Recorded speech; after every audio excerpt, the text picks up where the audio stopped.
This episode of the podcast is brought to you by Studio Potter. Their Grants for Apprenticeship program is now open for applications.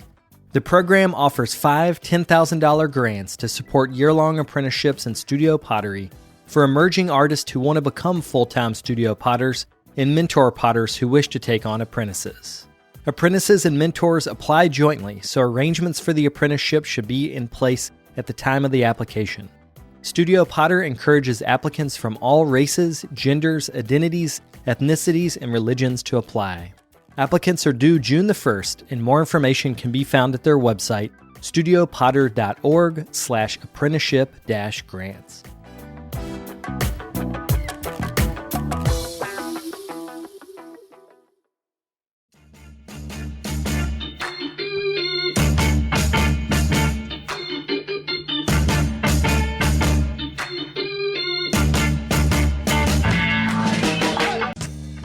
Welcome to the Tales of a Red Clay Rambler podcast, featuring interviews with culture makers from around the world. This is Ben Carter. I'm going to be your host. If you'd like more information on the show, please visit our website, talesofaredclayrambler.com.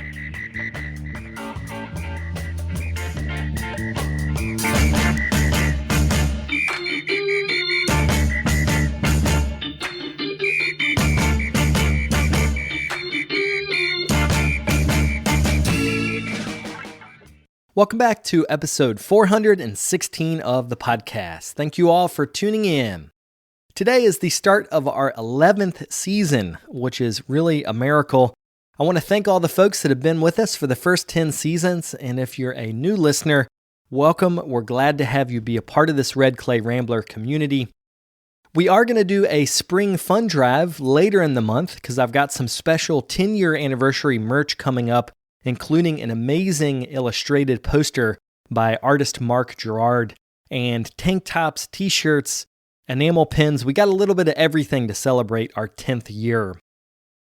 I did want to take a minute and thank the folks that have made contributions. We are listener supported, so I'd like to thank Jay Mayer, Merle Lambeth, and Lynn Durier. If you'd like to get involved yourself, you can do that at the website. That's talesofaredclayrambler.com/donate.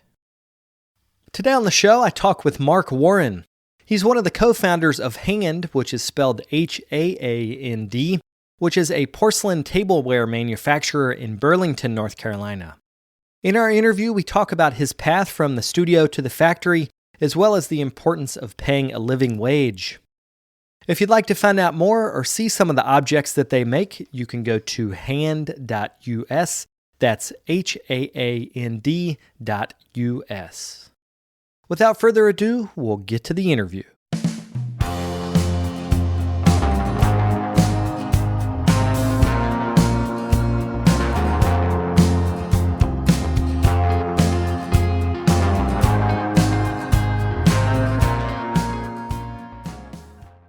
Let's talk about how you started being a maker in general prior to Haand. What was your experience learning to make things?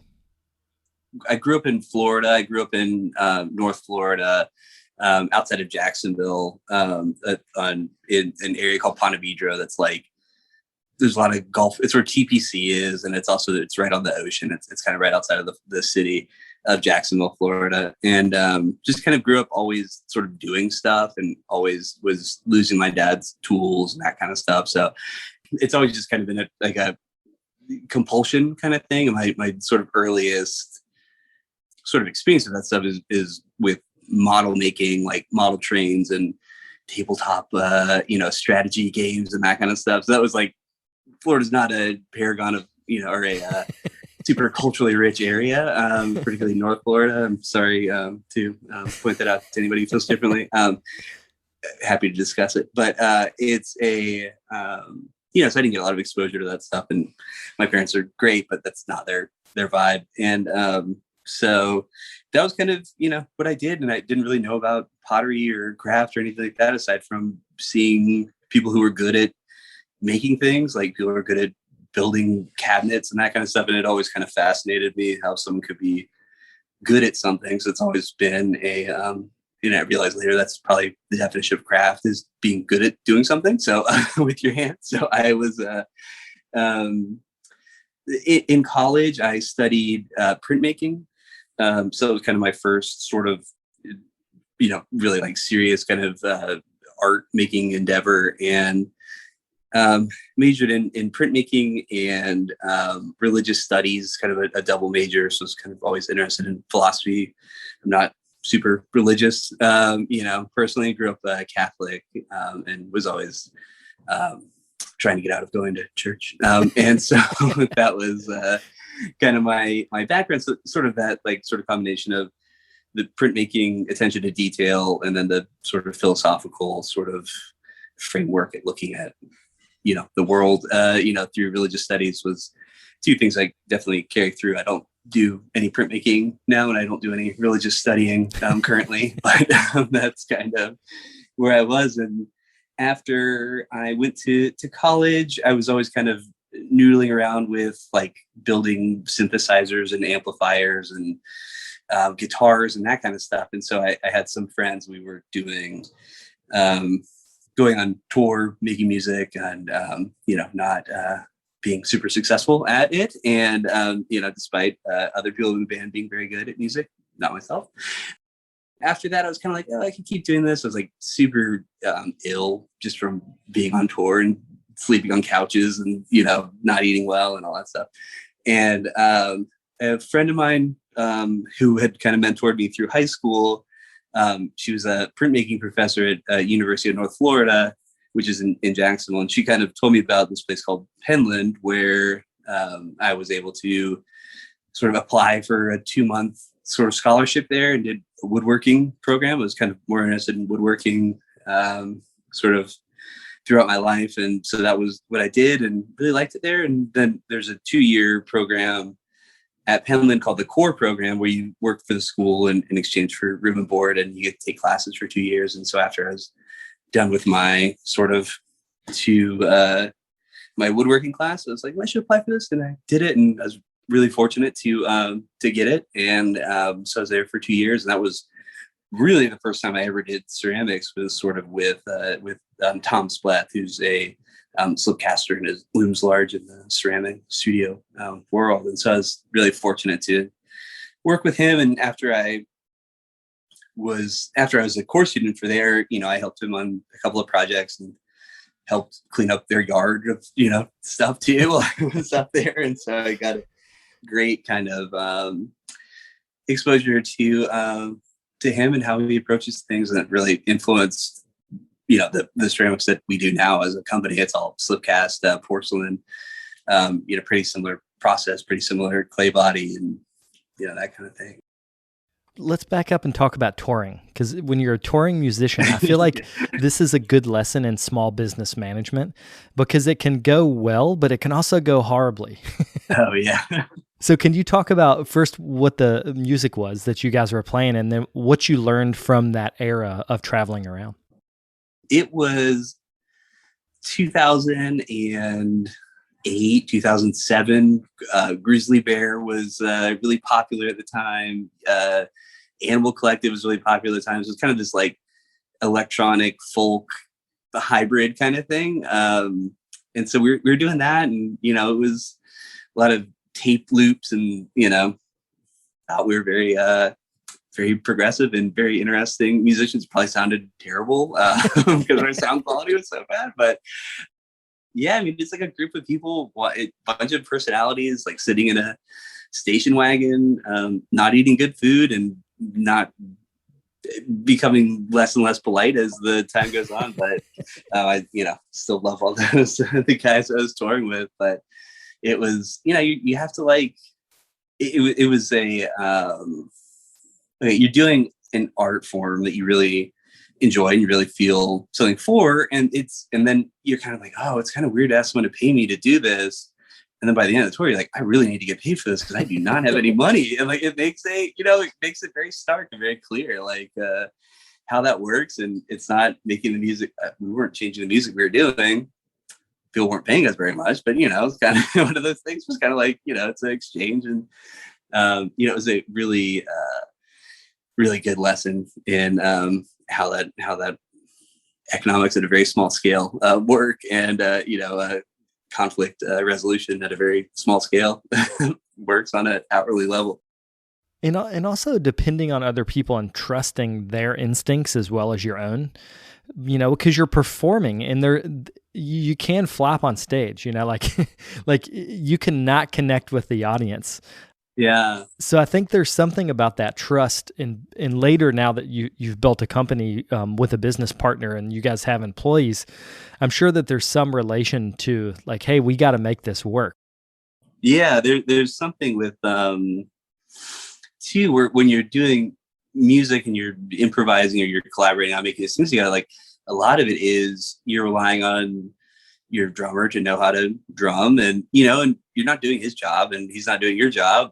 I can mess him up, and he could mess me up. He's a much better drummer, but it's one of those things where like you kind of, everybody has like sort of a role and a thing that they do really well, and you're kind of in a good collaborative like setting, you're giving each other permission to do those things that they do well. And that's like a lesson that's certainly carried through for running a business is, someone's not going to play the guitar better if you're micromanaging them to, the G sharp or, whatever, like differently. Like it doesn't work. You have to like give people permission to kind of, know that they're going to do something well, and that onus is on you in certain senses, but to do that. So that was a really very good lesson to learn for sure.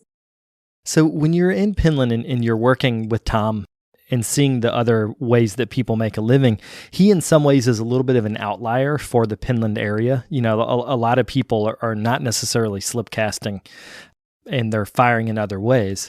So what was it about his style of working that attracted you in the midst of that Pinland community?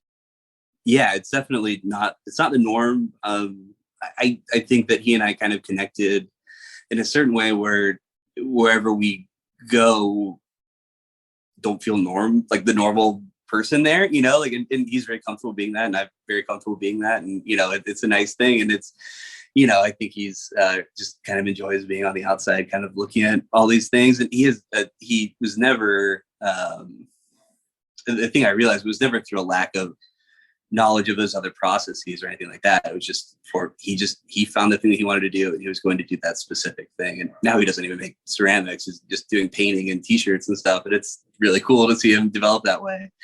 But it was, I've never had like a strong drawing towards like a specific like idiom, like or it's not an idiom, but like wood firing or soda firing or that kind of thing. I think that's what's really fascinating. And I really love it, like in a historical context, but like as a means of expressing things, never really clicked for me. But you just see a lot of that. And you see people who are really like know their lane and are kind of in their lane, and that's what they do, and they know a ton about that. And you kind of have these other overlapping circles of knowledge that people have. But it was really cool to see, and it was a very much like. It's easy to say that people are like, oh, they're just doing like traditional like pottery that's like really boring, but that was never the case. It's never the case that people are doing that. Everybody's doing something really interesting and very different, and whether it's something that connects with you or not it's just opinion. It's not, one's not correct or incorrect. It's just like aesthetics or criticism or anything like that.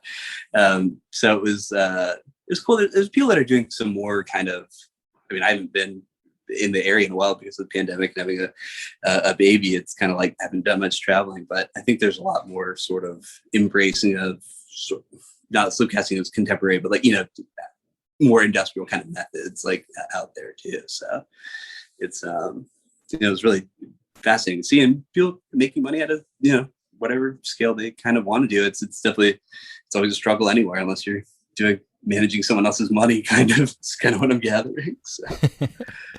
So tell us about how you went from that experience to setting up Haand, the ceramic company Haand, which is in Burlington, where you are today. That's right. Yeah.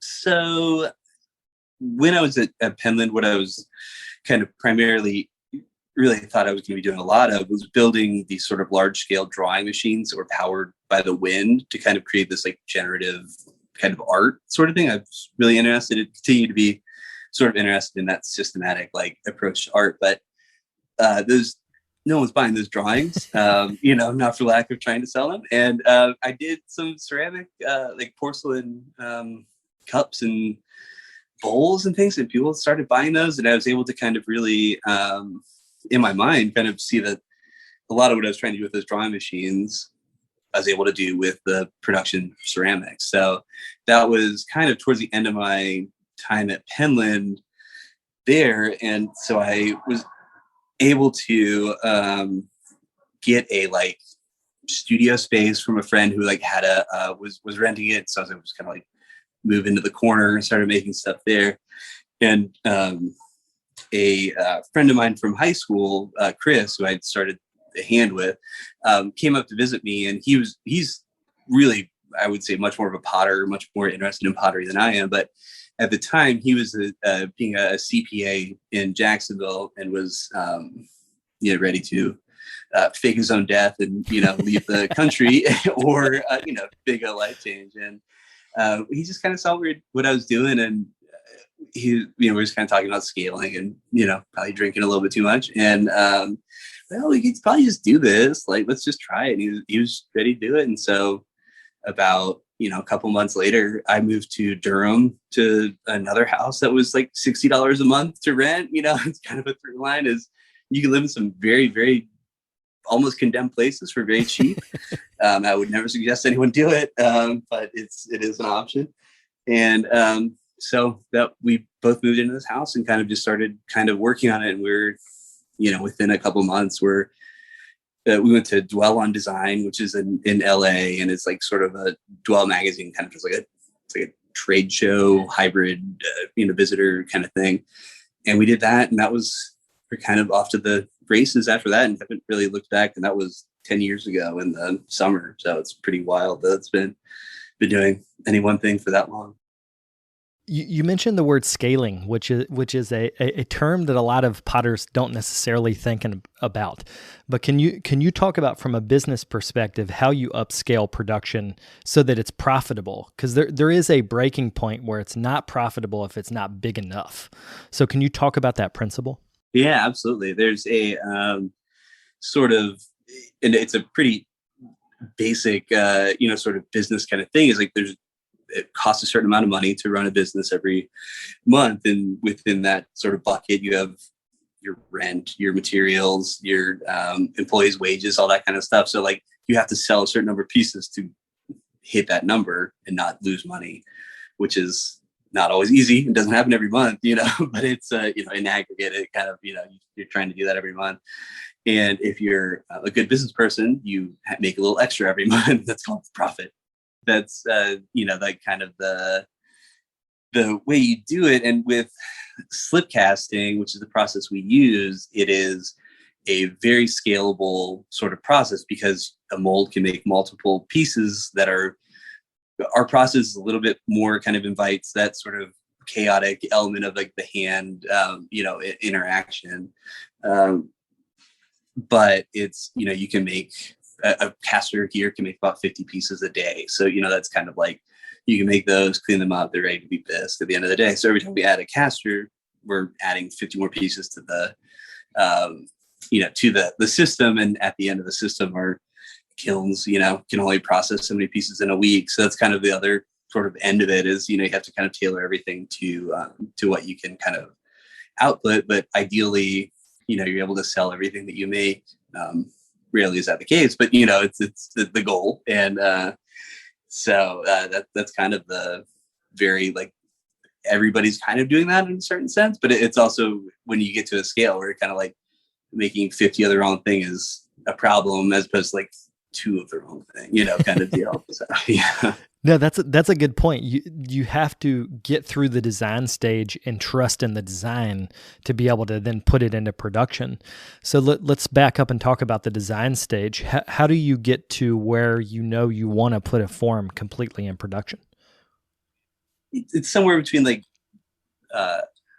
hubris and confidence and just like believing that it would, this is a good thing, we should do this, and the more you do something too, the more you kind of know what people will want. A big part of our business starting in like 2015 2015 or so was just to make plates for restaurants. And so for that, chefs have pretty specific needs. And if we didn't have a plate that was within that, I would design something to, kind of make that. So that was, that's a kind of customer drawn sort of design. And we're at the point now where we have a 10.5-inch plate. That's kind of what a lot of people need. And so now it's kind of, I'm more like in the driver's seat on a lot of these things and kind of choosing what I want. And luckily I've had the experience of seeing what works and what doesn't work and that kind of stuff. So, but yeah, that's the thing. I mean, and really, like, we're putting out like probably 4 or 5 new things this year. It's not very many. Where like in the past, like anytime I would have an idea, I could just make something. And so I kind of try to keep that practice, but I do way more emailing than I do making things right now, which is not the best, but it is what it is. And it's just kind of the way it is. So I'm always just kind of thinking about stuff and, trying to scratch that itch. And sometimes it comes out in rebuilding my lawnmower or something, like I'm just gotta keep my hands busy or else I go crazy. And yeah. So I wanted to think about how the business is divided into the restaurant ware that you have a customer and they're placing somewhat large orders, but that's a relationship, you want them to buy the first time and come back, like it's cultivating that relationship with a restaurant versus having the retail sales through the shop, in Burlington. So can you contrast those two in terms of the business? Absolutely. It's also an industry that's hugely in flux currently because of the pandemic, and which was kind of our pivot point that we needed to sort of make in March of 2020. Many people were in the same position, but it's kind of like a chef will come to you and or a manager will come to you and they'll have a certain number of pieces they need and, look at the catalog and order it. And it's very large orders. There's something about it too, where it's kind of like you're collaborating with the chef who is going to use these pieces to make as part of their work and as part of their art.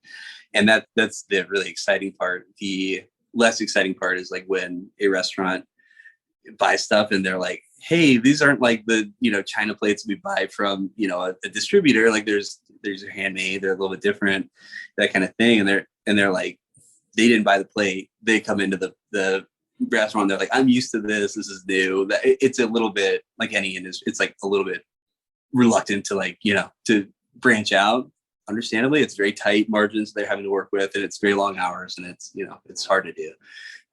But that's kind of the thing. It's like you get these huge orders, and they're great, and then they're done and they're gone. And you're not really necessarily. You might do some reorders. That person might move on to another restaurant. You might keep that connection, but it can feel kind of like I'm just sending these out. And I hope they like them. I'll never hear from them again.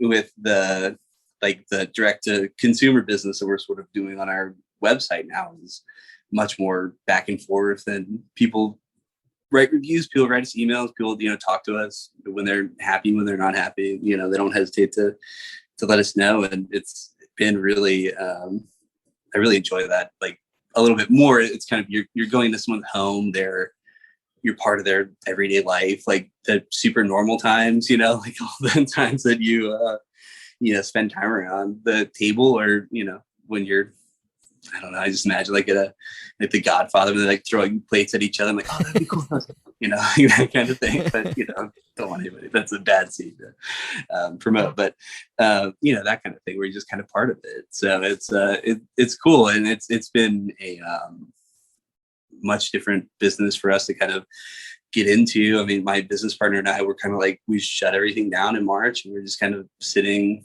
staring at each other like, probably learned about, marketing directly to people. And so, we bought some books and kind of, started to teach ourselves. And luckily we were able to pick the brains of some much, much smarter people than us. And that was just kind of been what we've been doing now. So kind of keeping those two running simultaneously, they're just a little bit different than each other. And we're a pretty small operation. And it's just kind of there can be friction points internally just between getting all that stuff through and then getting the smaller, orders and stuff through. But that leads to a lot of growth too, whenever you have that kind of friction like that.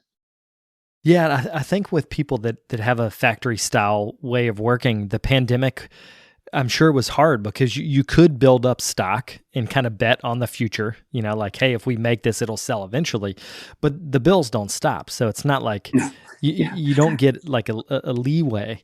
So how did you guys handle the pandemic with your workers? Did you keep everyone on, or did you guys? Yeah, we did. We were able to keep everybody on. We were able to keep everybody paid, and we were able to like kind of, just we've got a really big, like, old hosiery factory that we work in. So there's enough space everybody could have enough space. I mean, you have to think that we weren't doing masks until a while into the pandemic. Like, so no one really knew what to do. Everybody was like, we were sanitizing everything with like bleach and stuff. And, we just kind of learning as we go. And it just a lot of, I mean, people, tend to move on and go to different places. But I think that, majority of the people that were with us at that time are still with us. Like, we kind of went through something together, and, they were understanding when it's like, we'll pay you. We need to talk to the bank about getting some money to pay you with, but like, we're going to figure it out. Like, if you got a bill or something, like, let us know. We can like help, figure that out for now. And so that's like, it's part of the deal of being an employer is like, that they're helping, someone works for you, you pay them. So that was what we were kind of doing. And, but it was a huge shift. But it's been, I mean, we had 10 people kind of pre-pandemic, sort of on the production floor. And now we have 20. It's just a different world, and people buy stuff for their homes now. And people have been home and understand how important having nice things to surround you, how that will improve your life. And especially eating every meal at home, you kind of realize like, I don't want to eat all these crummy, like, pottery barn plates anymore. Like, I want something nice. Like, I can, do it. So people are doing that, which is great. Can you talk about Burlington and the area you're in? Like, I'm from Virginia, so in my mind, when I think Burlington, I think there used to be furniture there, right? It was a lot of textiles, kind of right? Like, okay, socks, like a lot of socks, and there still is. There's still some factories there, but it's just like, it's like a metropolitan area. I mean, it's not like a city. It's not a town. It's big. The train kind of runs through it, and there's sort of the old like train station depot that's there. And then there's just like 50 or 60 of these huge brick buildings that were built like kind of between World War I and World War II. And this town, that was what everybody did. Like, you worked at a factory. And, I was looking at my neighbor passed away a couple of weeks ago, and I looked at her obituary, and she had her first job when she was 18, and like when she was almost 100. So her first job was at the factory that we currently occupy. Like, and it's just like, people have just been there forever and working there. And with NAFTA and stuff, I think a lot of that went overseas, and unfortunately these are a lot of empty buildings. So we're occupying one. There's some other smaller businesses that are doing cool stuff that are, in there. And or in our basement is a t-shirt company that does, like, they do garment dyeing for like North Carolina grown like cotton, and do some like natural dye sort of stuff too. So they're kind of, but all that equipment was just down there unused for years, and they got it up and running again, and are kind of doing it. So some cool, like, sort of the spaces here, and the there's a lot of people that want to work, and a lot of the people that we're hiring now, either their parents have worked in these factories, or they have they were kind of here and saw it all kind of go away and then start to come back. So it's kind of a cool thing. It's a these cities, I drive through a lot of them, just kind of going down to South Carolina or going elsewhere, when there's nothing there. It's really sad to see. It's just these empty, huge buildings that are just crumbling away, to the folly of humanity or hubris or whatever. So that area, because it was rich with factory going back into the past, there's this sense of skilled labor that's available. So when you guys are looking to hire someone, do you prefer that they know something about ceramics, or do you prefer that they want to learn something about ceramics, but they're a good worker? Yeah, that's definitely been our kind of MO is like, if you can work, we can teach you how to do this. It's having wheel experience is helpful, but it's not necessarily doesn't carry over aside from you know how clay moves, you know how it works, you know what happens when you add water to it, that kind of stuff. So there's definitely that we kind of draw on, and we've gotten, some people who have ceramics background, and I think that they really enjoy it because they're able to they can work on our stuff, and then they can kind of think about what they're doing at home, or, we have extra space in kilns always. And so they'll just kind of put some stuff in there. It's kind of a cool thing. But the biggest thing is, regardless of your experience with ceramics, is like being able to come in and work and commit to like improve yourself, like, and improve your skills every day. And that's the biggest thing, no matter what you're doing. If you have that dedication, you could do anything, but it just takes the patience to, let those skills build up and to learn all that stuff. It's, hard to, no one comes out, or you can kind of be born that way or teach yourself to do that, but no one gets, born with ceramic skills, it's not an innate kind of thing. So it's just finding that a lot of like people who've worked on farms or worked at restaurants or that kind of thing know how to be on their feet and know how to, just kind of move throughout the day and not tire themselves out too quickly. It's been a big kind of thing that I've noticed is folks are generally pretty happy. We'll be right back after a quick word from our sponsors. Scut is a proud sponsor of the Tales of a Red Clay Rambler. Scut Ceramic Products has been in manufacturing equipment for potters since 1953. Their reputation as a pioneer in innovative kiln design continues with the fourth generation of this family-owned business. Their KilnMaster touchscreen controller offers a sleek, smartphone-like interface that is both intuitive and packed with powerful tools that allow potters to easily program, diagnose, and remotely monitor their kilns. With 5 dedicated kiln technicians on staff and the most comprehensive network of distributors across the globe, you can be assured that Scut will be there for you before and after the sale. For more information on their line of kilns, visit scut.com. This episode of the podcast is also sponsored by Amico Brent. For the past 100 years, Amico Brent has been creating ceramic supplies for our community, ranging from underglazes to electric kilns. With over 3,000 products, Amico Brent's top priority is making sure that all of their customer needs are met. From the professional to the student and everyone in between, their high-quality materials enable you to make your best work. To learn more, check them out at amico.com or on Instagram and Facebook at Amico Brent. You can also show them how you use Amico by sharing your work online with the hashtag #HowIAmico.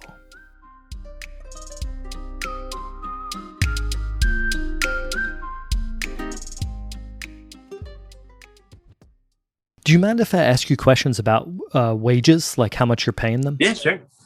Yeah, we do it's kind of like there's I'm sure all of your listeners are aware of the sort of like apprentice system of where someone would kind of work with someone. And so it's not free. You're getting room and board and education kind of, typically within that. But with us, we're trying to get people kind of, we start people we don't do that. We pay people, from the offset. And so our initial we have a training period where we pay someone we try to be like whatever the living wage of the area is. I think right now it's like $12 or $13. And then from there, you just kind of work up and, for some people who've been here for a while, they're getting closer to $20 an hour kind of thing. And that's for this area is, hopefully think of it as a career. I spent some time in, Kohler, Wisconsin, where the Kohler factory is. There's a residency there, and I just remember looking there and it's like, man, all these people are factory workers and they have nice houses and nice lives, and why isn't that the norm? Why is that not normal? Why is it you should have to suffer to do something with your hands? It's way harder than a lot of things that that I see people doing, data entry. I mean, not to data entry is not easy either, but it's one of those things where I don't know why these are different things, and they're both skills and both should be rewarded that way. I think that there's also a lot of people left that, area too up in Wisconsin.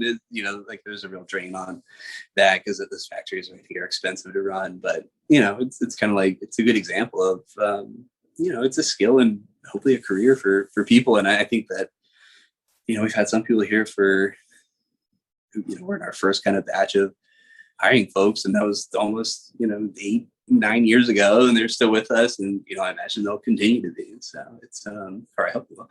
And it's a cool thing. But it's definitely like that all adds up to the cost of the piece, and why people are like, why is it so expensive? You're like, well, like it's not made elsewhere. It's made by a person, and they are good at it, and it takes time, and it's just expensive to do all this stuff. And I think people are more comfortable with that now than they maybe were a couple of years ago, even, where we got a lot more of that now. Other companies have done a lot of good work on explaining why handmade is a worthwhile thing, worth pursuing, because they definitely like a interest and vibe, across country. I feel that it's more or less a given. People understand that value proposition now, which is good. Well, what I like that you're saying is that you start with a living wage. I've lived in the South for a long time in my life, and a lot of times people, because they want profit, the business owners start at the minimum wage, which is 7 something. Oh, yeah. I mean, it is not a living wage. So I love that you're starting with the living wage, and then to keep the workers, you're paying them more. It's the simplest principle. It is so simple. And it's like, it's this insane thing where like, it's the more you invest in someone, the more it's an investment. Like it's just the base definition of investment. Like, it's couldn't be more worthwhile. And like I wish, we will at some point, I'm sure, be able to hire more people, but it's a good thing. It's a good job, and people are happy to do it. And some days are hard. Nobody's like, your job isn't going to make your life better, but it can be a part of your life that is an enjoyable place to be, and you feel valued, and it's all part of it. So it's always our first kind of thing. We're like, oh, we're doing pretty well. Like, there's making a little more money. Like, we should get feeling raised. Like, if they did it, we should help, reward them. And it makes it, much more in the community. Like, folks that we're hiring now are people that are not, some people didn't go to college. Some people are here right out of high school. Some people, it's a second, career that they're starting, that kind of thing. So it's cool. You get to kind of see all sorts of walks of life of folks. I think a big part of the minimum wage thing people don't talk about either is the amount of debt that people carry, like, on a daily basis. It's incredible. Like, you would never be able to even make your minimum payment on that stuff. Like, if you're getting paid the minimum wage, it's unconscionable to be like making a profit off of people. And unless you are just starting out, and that's the understanding that you're working with people. That's not often the case. It's not Hardee's. That's not the case when you're working at Hardee's, that's not the deal. Well, it's nice that you're not trying to extract their labor. You're trying to work with them to make a product you believe in. And I think that's important for Burlington. I think it's for a former factory town in which, if you're making, millions of socks a year, like, that is extractive labor. I mean, I don't know that much about the specific economics, but I can imagine that they were not paying them 2 or 3 times the minimum wage to make socks. They were not. No, that's very true. They might have benefits, like, is the other thing. It's like, back in the day, like, it was like, right now, I don't know how many people are business owners, but like, you are a healthcare provider if you're a business owner, and it is a Byzantine system and very expensive. And it's something that's not really talked about very often, where it's like, it's hard to do, and it's hard to figure out, and it's hard to like provide good healthcare to people. And right now the ACA is able to like provide better healthcare than we could purchase for them. So but we talk about that. Like, it's a discussion that we have with people. We're like, hey, we're not trying to like screw you on this, but like, you should know, like, we are trying to figure this out, but it is not an easy thing to do, and it takes a lot of time, and you can get some very bad healthcare options from your employer. So you should, we had someone come in to like kind of talk to people about different plans and things like that. So This is the first time the ACA has come up on a podcast in a long time. Yeah. But I do think it is. I was on the ACA when it first came out, and it was a lifesaver. I mean, not only the healthcare, but as you mentioned, the plans I could get through the marketplace, the Affordable Care Act, I could get a much cheaper and better coverage. And I mean, people that are not American are going to be listening to this and thinking like, why is this even a discussion? If you want to understand America, try to like navigate the ACA website, like try to understand how it works. It's horrible. It is so, and they're getting better at it, but it is like, it's such a basic human right that is like, it's not the norm of the United States. Like, and if you know, if anyone takes anything away from this, if you work with your hands, you should have insurance because that is your livelihood, and you are likely to hurt yourself at some point in your life, and it can be catastrophic. And there are some very good programs like to help people after these things, but if you're not in the loop on them or anything like that, like it's if you're downgrade whatever it is and get insurance. It's really important to have that stuff because you won't be able to live your life without it, it's or it'll be a big burden of debt afterwards. So.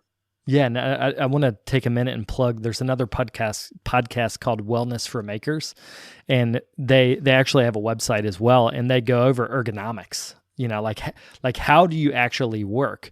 And I think the stress of factory production that you guys are going with, how much training can you give someone so that they can get to the end of the day without pain? It's a important kind of part because that adds up, like on your elbow, like, you're lifting molds, it's kind of it's an important thing we talk about early on, because someone has like a training period where they're kind of working directly with one of our like lead casters, and they sort of walk you through all that stuff. Like your shoes make a huge, like wearing flip-flops your back is going to hurt. I mean, it's a lot of younger folks who like start working with us, and but you see over time, like the flip-flops turn into like arch support sneakers, turn into like work boots, like you kind of like, you figure it out. You're like, every time you upgrade, you're like, oh, my back feels a little bit better. And, just like being conscious of how your body's moving and how you're standing and that kind of stuff is all sort of stuff we just kind of, people talk about it a lot, like amongst each other. It's a very cool community. And I'm like almost 40 now, and a lot of our employees are like, 20, we have a range of people, but it's a much younger group, and the generational difference of communication and discourse is like, gives me a ton of hope for the future, that people can talk to each other about this stuff and are like, very respectful of everybody's pronouns and all. It's like, it's just not even like, wouldn't even think about like it being a conflict point for people. Like feel like, oh cool, that's who you are, that kind of thing. So it's a cool encouraging thing to see. But a lot of people don't have experience like working on their feet all day either. Just when you're coming out of school or coming out of anywhere, it's not the norm, and you got to take care of your body, and you've got to, like, especially those like your knees, your elbows, your wrist, that kind of stuff, and your back, or where it all kind of gets carried. And we kind of are always sort of trying to lessen the physical toll on people, throughout the day, just by trying to improve stuff. And there's always things we're doing. Some of them work, some of them definitely don't. And, it's kind of learning and communicating about it.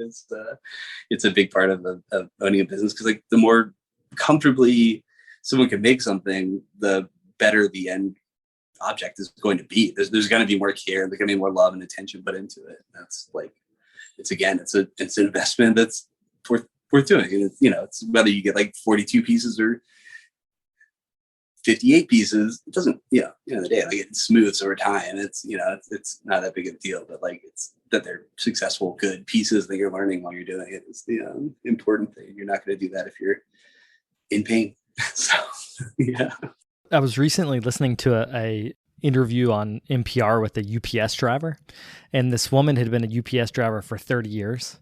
And at UPS, they do a lot of training about things like don't skip steps on the truck.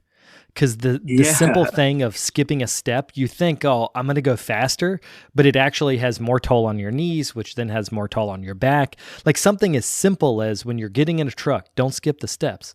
So it makes me think about this factory style of working when you're on concrete floors, you're picking up plaster molds. Like there's a lot of opportunity for injury. But I wanted to transition a little bit and wrap up the interview talking about where the restaurant ware and the straight to consumer ware blends. And that's where when you guys are marketing collections on the website, there's Vivian Howard's collaborative collection with you guys. And that's essentially a restaurant, or actually just explain who she is and then how that collaboration came together. Vivian Howard is owns a restaurant in Kinston, North Carolina, which is like pretty far down east. There, it's definitely like it's old tobacco and pig like farming area. Like it's in cotton too down there. And so she went up to New York and got trained, working in restaurants. And then her dad was like, hey, if you come down here, like there's an old building that we could turn into a restaurant if you are close to home. I'd help you set it up. And so she came down here, and then it's called The Chef and the Farmer. And it sort of was a really early sort of adopter of farm to table kind of stuff, like before that was even part of the conversation. And she wrote a cookbook, and she has a show on PBS called A Chef's Life, and called Somewhere South, which is kind of her more recent sort of project, sort of examining Southern foodways. And her restaurant that she opened in Charleston, like sort of prior to that, like that was in maybe 2020-ish kind of a time period that she was opening that restaurant. But prior to that, she just kind of started buying stuff off our website and, was familiar with us. And, we connected at I think some trade event in Charleston. It was called Charleston Food and Wine. And was able to talk to her and get to know her. And so then we did this restaurant for them in Charleston called Lenore, and sort of developed a color palette and developed some pieces for them that was kind of based on their sort of designs. We're going to be in the store in the restaurant, and the food that they were going to be serving.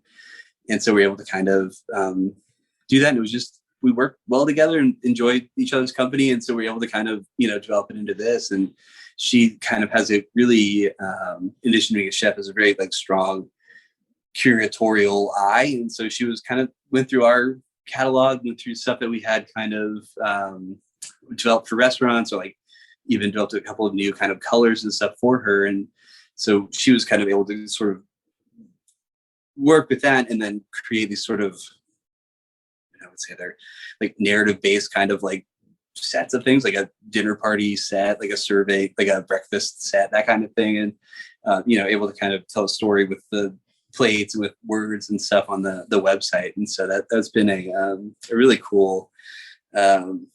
And, she's currently, I think she writes an article in Garden and Gun. So she's very like, writes a lot, and it's great to read that and sort of have those conversations and put that stuff together. We're doing something new for Mother's Day with her. Let's say like a vase that's in the pink, and just kind of, she's a really big fan of flowers, and so we're able to kind of talk about that. And it's just a cool kind of collaboration. And not every chef collaboration is like that, but there are definitely some that are that way. And our first sort of chef we worked with was named Ashley Christensen, and she was very big, and she's in Raleigh, kind of very like local food and local sort of activism focused. And we were she was our first sort of restaurant client, and really pushed us to get better and to do well. And she continues to get stuff from us, and kind of give us feedback and talk to us and stuff. So it's very humbling to have people like that are talking to you and working with you and care enough to give you feedback on stuff. A lot of times people are just like, no, whatever. If you don't like something, you're not going to say something unless you care and think the person can do better, or vice versa. If you really enjoy something and you want to give them the kudos or whatever for that. Well, it's such a good idea to work in sets in this way. And a lot of smaller studio potters, they pick a set for aesthetics, not necessarily for, the fact that it's a good idea to be selling these sets. And when I was looking on the website, the way that it's marketed, the way that you guys talk about it, it made me think about how your work can be a bridge to bring handmade to people that maybe have bought their pots from IKEA before. Like you guys are a bridge to kind of bring them into the handmade aesthetic. And by pairing these things where they don't even have to choose each piece. They can buy a pre-made set. It just struck me as like, this is such a practical idea to get people into ceramics. You've got to think of, use a drug analogy. You got to think of what your gateway drug is to get someone in there. Cause if you're used to, and 99% of people, they buy their things at Target, to get someone to make that leap in both investment and they're going to you for your aesthetic. They don't at Target, you have a bunch of options. Oh, this is kind of who I am. I'll buy this. They're coming to you for that. And this is, we have kind of a variety of pieces, a variety of colors. It's a little bit less so now, but as a maker, someone is, they're making a leap to work with you. And, to have something that's kind of this is your entry point to that. This is what you'd use it for. This is how it works.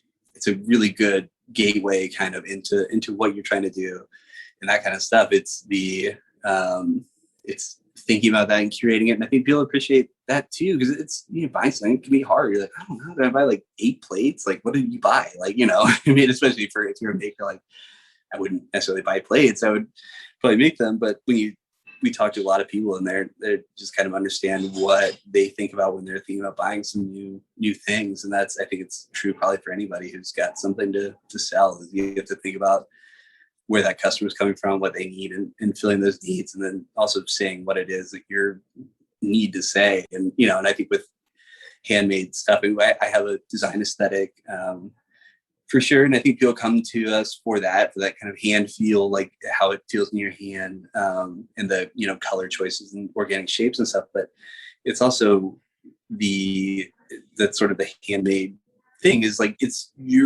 a person that made your piece. You're a person, it's this communication that is has been such a huge part of humanity and the sort of designed and built world since people started smushing clay together and making it hot enough to eat off of. It's it's just you're sort of connecting to that sort of thread that is the communication throughout history. And it's when there's such separation of labor from the end product and the person who's buying it, it's a weird thing. It's hard to make a value proposition because it's I pay some machine more to make something. It's not going to the machine, it's going to the CEO or whatever.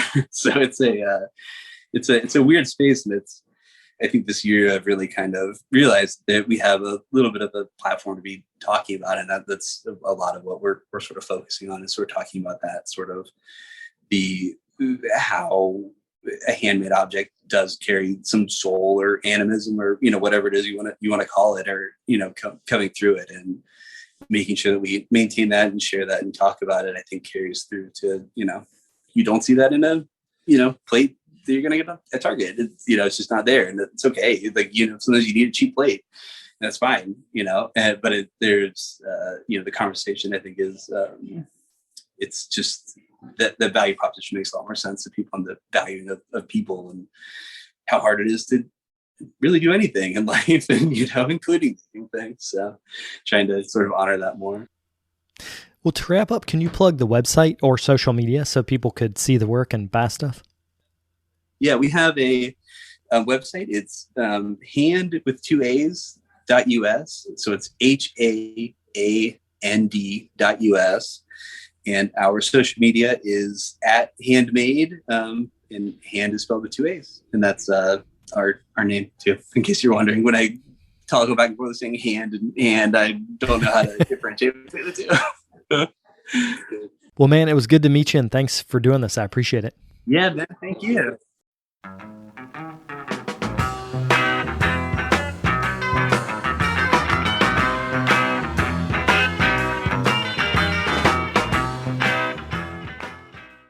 I'd like to thank Mark for coming on the show. It was a pleasure to chat with him, and also wanted to wish him a happy 10-year anniversary.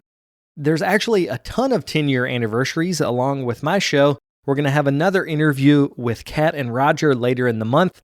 They are celebrating their 10-year anniversary. Evidently, 2012 was a good time to start a business or a studio. I did want to take a minute to thank our sponsors. We are funded by the generous contributions of organizations like Studio Potter, Amico Brent, and Scut Ceramic Products. If you're interested in becoming a sponsor on the show, we would love to have you join us. You can get in touch through our network website, which is brickyardnetwork.org. I'm going to take next week off, and then I'll be back the week after that. So I look forward to talking to you all then. And as always, thanks for tuning in. If you'd like more information on the artists on the show, or if you'd like more information about the workshops and events that I'll be having in the next couple months, you can follow me on Twitter, Instagram, and Facebook under Carter Pottery. Another great way to support the show is to leave me a comment on iTunes. To do that, search Tales of a Red Clay Rambler under iTunes Podcasts, and you'll find a page that's linked to our show. Thank you guys for the support.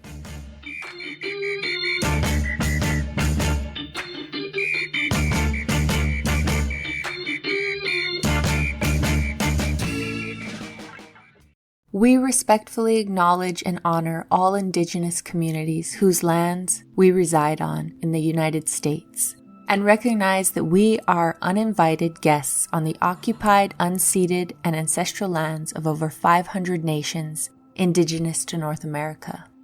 By acknowledging and reflecting upon the contemporary lived experiences and histories of the Indigenous peoples here and globally, we may begin to take essential steps towards creating a more equitable world.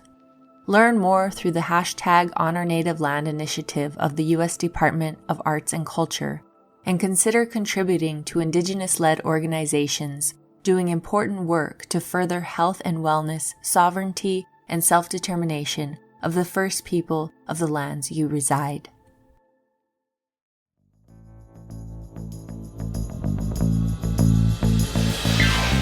This podcast is a production of the Brickyard Network, an extension of the Archie Bray Foundation for the Ceramic Arts. To find out more about our lineup of ceramic podcasts, visit brickyardnetwork.org.